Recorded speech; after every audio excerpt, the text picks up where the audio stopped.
বাংলাদেশের আগামী নির্বাচন পৃথিবীতে নজির সৃষ্টি করবে বলেছেন জাতিসংঘ মহাসচিব। বাংলাদেশের আগামী নির্বাচন পৃথিবীতে নজির সৃষ্টি করবে বলে আশা প্রকাশ করেছেন জাতিসংঘের মহাসচিব অ্যান্তোনিও গুতেরেস।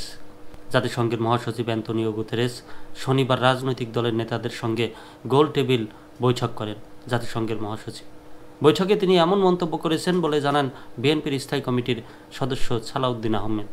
সালাউদ্দিন আহমেদ জানান, বৈঠকে জাতিসংঘের মহাসচিব আশাবাদ ব্যক্ত করে বলেন, নির্বাচনের মাধ্যমে বাংলাদেশে একটা শক্তিশালী গণতান্ত্রিক সরকার আসবে।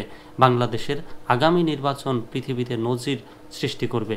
জাতিসংঘের তরফ থেকে আমাদের বলা হয়েছে, আপনারা রিফর্ম কী নেবেন সেটা আপনাদের অভ্যন্তরীণ ব্যাপার।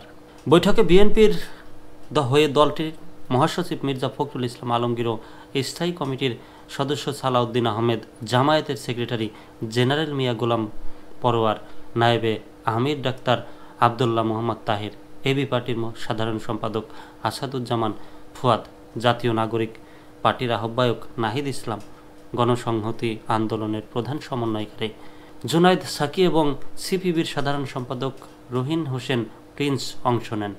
এদিকে বৈঠক শেষে মির্জা ফখরুল ইসলাম সাংবাদিকদের বলেন, সংস্কার সম্পর্কে জাতিসংঘ মহাসচিবকে অবহিত করা হয়েছে।